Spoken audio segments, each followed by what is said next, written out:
Greek literature and philosophy and art and scientific developments made a significant impact on Rome.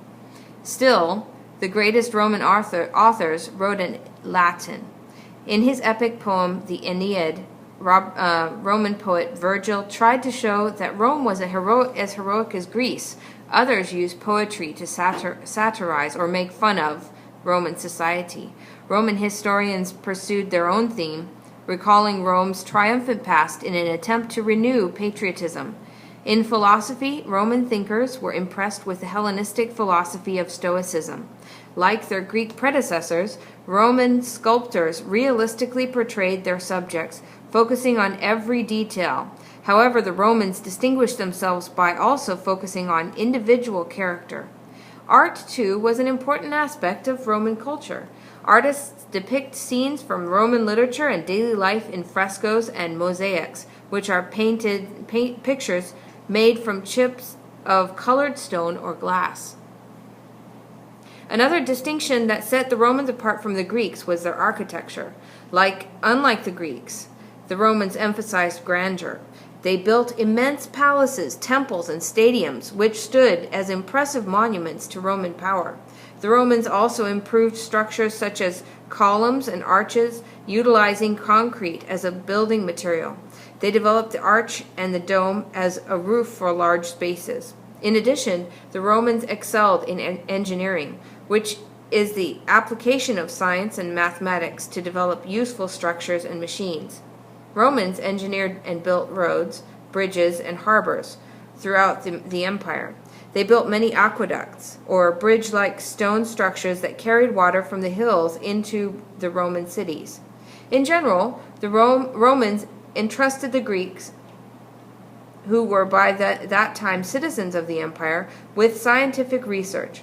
Ptolemy, the astronomer-mathematician, proposed his theory that the Earth was the center of the universe. Well, this mistaken identity was accepted in the Western world for nearly 1,500 years. Rome was committed to regulating laws and to serving justice, to protecting the empire and its citizens, and Rome developed a civil law. As Rome expanded, the law of nations was established. This law was applied to both citizens and non-citizens of Rome. When Rome extended citizenship across the empire, the two systems merged. Through conquest and war, Roman generals carried Roman achievements to distant countries and distant lands. It was not uncommon for a traveler in ancient Rome or in the Roman Empire to be able to take a Roman bath in some of the far distant corners of the Roman Empire. And Roman roads were common all over the Roman Empire. So Roman achievements were spread all over the Roman Empire through conquest and war. But a lot of those Roman achievements were actually more of a blending of Greek and Roman. So this is why we often put the term Greco-Roman together, because it's actually a mixture of the Hellenistic culture, which was spread by Alexander the Great, and Roman culture, which was a more practical implementation of Greek culture. Some of the Roman poets and historians were writers like Virgil, or Horace, or Martial, or Livy, or Tacitus. And so the first writer that we will look at is a man named Virgil, and he lived from 70 BC until 19 BC. He wrote many different poems, which many of them are focused on just the delights of peaceful farm life, and poems like How to Keep Bees, or How to Grow Grapes, or the joys of growing olives of your own, or How to Plow a Field. So Virgil was actually very classic Roman, because the ideal Roman was a peasant farmer who owned his own land and lived off of the fruits of his labor. So Virgil often wrote poems that were reminiscent of that type of lifestyle. He was also writing with a purpose. He wrote to increase patriotism and the feeling that Rome's culture was worth spreading. He also wrote a very famous piece called the Aeneid, which was a masterpiece. It was an epic poem that was kind of the equivalent of the Greek Iliad or the Odyssey. It was a story of the founding of Rome, or the legend of the founding of Rome, by the Trojan hero named Aeneas, who escaped the fall of Troy, and he wanders around the Mediterranean world, and eventually lands on the peninsula of Italy. During his wanderings, he has a little liaison with the queen of Carthage, whose name was Dido. But he and Dido are fated lovers. Their love is never going to work. And then this is the mythical reason why the Carthage wars were fought. So Virgil's Aeneid helps to explain some of Rome's major historical events. So the founding of Rome and the Carthaginian wars, etc. But it also helps to connect Rome's history with the more ancient history of the Greeks and to give it a little bit of a boost. So Virgil was writing to increase the patriotism of the Romans. There's also another writer named Horace who was a friend of Caesar Augustus, actually. He lived from 65 BC to 8 BC. And he was a man of low, actually, origins. His mother was a slave, and his father was a tax collector. He wrote many things, including an ode to Caesar Augustus's victory over Cleopatra at the Battle of Actium in 31 BC, when Antony and Cleopatra were fighting against Augustus in the civil war between those two. And in this poem, Horace depicts Cleopatra as a frenzied queen drunk with desire to destroy Rome. Well, this is a very popular view of Cleopatra, that she was somehow a blood-sucking woman who was only interested in grabbing power and draining the Roman culture and, basically squashing it. He wrote a very nice piece about Caesar Augustus's reign. He said that with Caesar Augustus, the guardian of the state, not civil rage nor violence shall drive out peace, nor wrath which forges swords and turns unhappy cities against each other. So, of course, this is a translation from the Latin, but it was a celebration of that Caesar Augustus brought peace to the world after such a terrible civil war between Caesar Augustus and Mark Antony. Martial was another writer who he was so vitriolic, so biting in his writings that he had to use a fictitious name to protect himself. This became a very common practice later on when people use pen names or they write under a different name. But at this point in time, it was unusual to have somebody who wrote under a different name. There was also a writer he was a historian named Livy, and he recounts the tales of famous people like Cincinnatus, who saved Rome from a terrible fate and then went back to his ideal Roman country life, which was seen as the highest virtue. There was also another historian named Tacitus who wrote of the loss of liberty after the fall of the Republic, and he kept on writing that the highest thing would be to go back to the Republic. A lot of Roman writings was actually based on Greek philosophy, or especially Stoicism, which stressed duty and acceptance of one's fate and the concern for the well-being of all peoples. So the Romans were very impressed by this, and they tried to use this type of philosophy in their own writings. One of the emperors, Marcus Aurelius, who was the Stoic philosopher king, was a great studier of the of Hellenistic Stoicism, and so his writings reflect his appreciation of this philosophy. So as mentioned before, the Romans really approved of the Stoics and their philosophy of duty and accepting one's fate and the concern for the well-being of all peoples. And they were the Romans used this philosophy in their own outlook in life.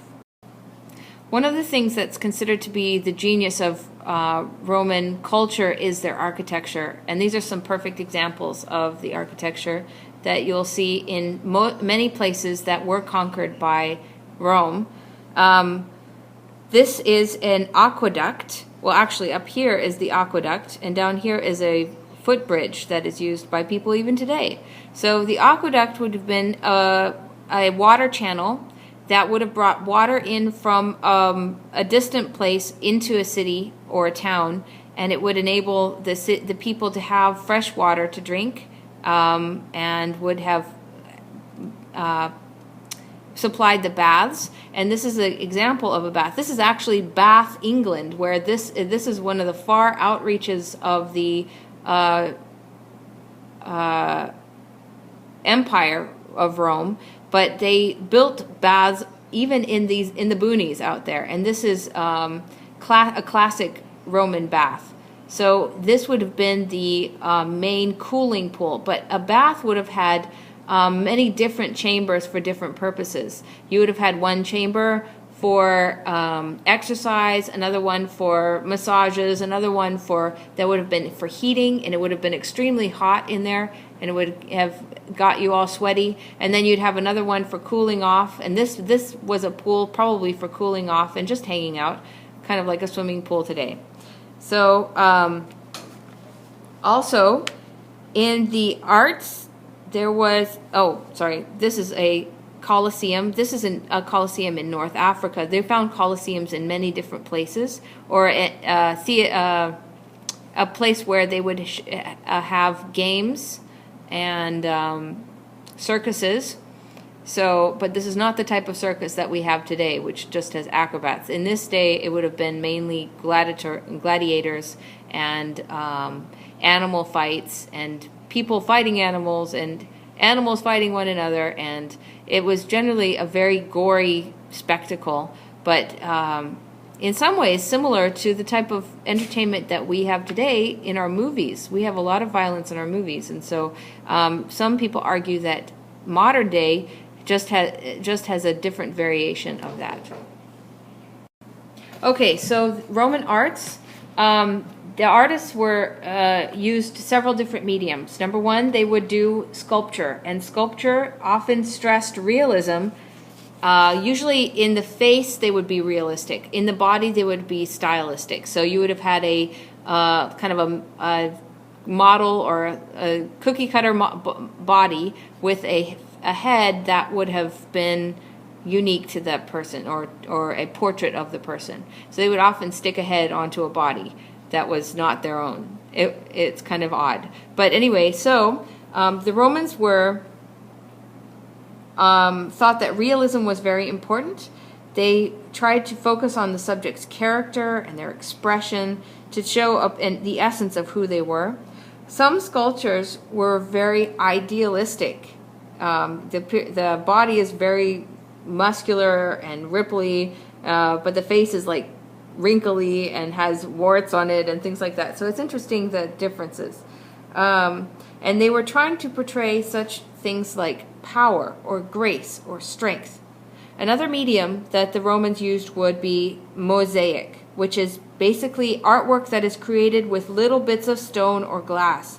And these they would use to decorate their homes, often usually on the floor, and the higher quality mosaics would have used smaller stones and would have covered a larger area. So some of these mosaics are absolutely breathtakingly beautiful because it shows a nuance of feeling and character, and that is rare in our modern times for that type of medium.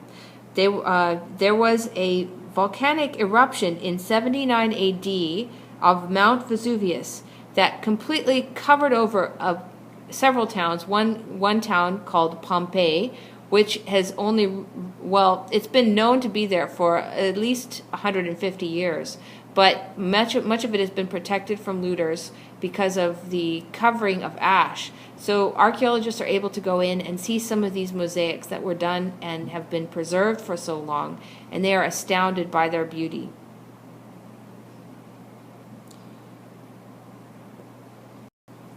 Going back to the architecture, one of the genius things about the Romans was that they built on such a grand scale and in such a way that it went up really quickly, because they are the inventors of cement. And the cement that they used, it has not yet been duplicated. It was so strong and so lasting that the secret kind of died with the Romans during the Middle Ages. So scientists have been trying to study ancient Roman cement and to reproduce it. But we're still in the process of understanding it. So cement is one of the reasons why they were able to build archways that lasted for so long, but also archways that spanned such a large distance. The Romans were some of the first to experiment with archways and also domes. Domes were used to cover a large expanse of open area within a building. Roman cement was so amazing that some of the bridges that were built by the Romans are still standing today. And in fact, I probably said this story before, but I thought it was so amazing that I'm just going to continue saying it. In World War II, some of the Allies' tanks used these bridges to get across rivers, and the bridges survived. And these tanks are not light at all. So it's amazing that the cement enabled the Roman structures to last as long as they did. Again, here are some more examples of an aqueduct. This is an aqueduct that was built to supply one of the Roman territories or Roman towns. It's dry now, but you can see how it would have been maintained. This would be a pathway along here, and then this would have been a water channel. And it's so well engineered that it only went down maybe an inch every mile, or maybe a few inches every mile, so that it enabled them to carry water for huge long distances. Here's another side view like we saw in the previous slide. So it's just an incredible engineering feat. The Romans were not innovative necessarily unless it had a practical purpose, because this is a key part of the Roman psyche, is that they were practical people. They were not going to go off onto flights of fancy like the Greeks, but they were much more realistic about their inventions. So there's not a lot of inventions, but they use things that the Greeks thought up theoretically and made them into practical, useful items. So some of these things that they created were roads, bridges, harbors, and aqueducts. And some of the Roman scientists that were responsible for creating would be Galen, who compiled an encyclopedia of all the medical knowledge of the world at that time, and another guy named... All right, there were several different Roman scientists that need to be noted. Number one was Galen, and he's a Roman that recorded all the known medical knowledge to that date. And his works helped to educate many of the medieval doctors or practicing health caregivers, I guess you could say, and that's a scary thought because a lot of their ideas were really wrong. So Galen had some good ideas, but a lot of things were just not wise. Another one that was not really sound was a astronomer named Ptolemy, and he came up with the idea that the Earth was the center of the solar system rather than the sun. And this was a faulty idea that wasn't corrected until Galileo came along in the later half of the Middle Ages. But the thing that's most interesting, that was a success, was a very great success for the Romans, was a thing called a trebuchet. And that's a French word, but it was a Roman invention. And I like this picture of it because it's very simplified. So a trebuchet is basically using weights and balances to sling something much farther than you would be able to with just without this kind of a system. So you have a cross beam, and then this is a counterweight, obviously here, and there's some kind of object that they would put into the sling, and then they would let this go. There would be some supports usually here. They would let the support go, and the counterbalance would fall through. It would swing around, and that would sling the object out into the atmosphere, and it would usually hit its target with a lot of force. And this was used in siege warfare. The Romans were very good at siege warfare, which we will learn about in the near future. Another great scientist would be a man named Pliny the Elder, and he was one that compiled all the known knowledge of that to that point about geography and zoology and botany. So zoology is the study of animals, and botany would be the study of plants. So they were basically collectors of knowledge. The Romans were collectors of knowledge, not necessarily creators of knowledge. Probably the biggest thing that the Romans ever gave to future generations was their ideas about law. And these are some pictures of, this is one of the 12 tablets that was created at the beginning of the Roman Republic when the patricians and the plebeians were having difficulties between each other because the plebeians felt like the patricians kept on changing the laws to their advantage, which they actually were. So the plebeians insisted on writing these laws down, and this became the 12 tables that they created of all the known laws that they had for their society. Well, the idea of law and justice being the most important thing to base a civilization on is probably the most beneficial thing that we have from the Romans. There wasn't really a single written law code that covered all the citizens of all the different cultures of the entire Roman Empire, but Rome often would take some of the best laws of any civilizations that they conquered and use them as cases of precedence in their law courts. So they would take a good idea and they'd be like, yeah, we want to use that in our laws. So they would add that to their law system. But the one thing about the Romans were that they were very harsh in regards to punishment. And they differentiated between upper class and lower class. If you were from the upper classes, your penalties would have been much lighter than if you were from the lower class. And this just gave you a glimpse into the Roman psyche, which was that the lower classes it was very reasonable and right to treat them harshly. That was their lot in life. That was the fate that the gods had given them. So, and to be in the upper classes was just naturally a privilege that you would gain, that you would have a much more easy life. So in our modern society, we can thank the Romans for the legacy that they gave us in regards to the laws and the ideas of justice. And the biggest thing, I almost forgot, but don't forget this, that in the law system of the Romans, you were presumed innocent until found guilty. Now, this was important. You were also given the right, if you were defending yourself against an accuser, you had the right to meet your accuser face to face, and also to offer a defense in your favor. If you had a reason why you did it the way you did it, then you are given that opportunity.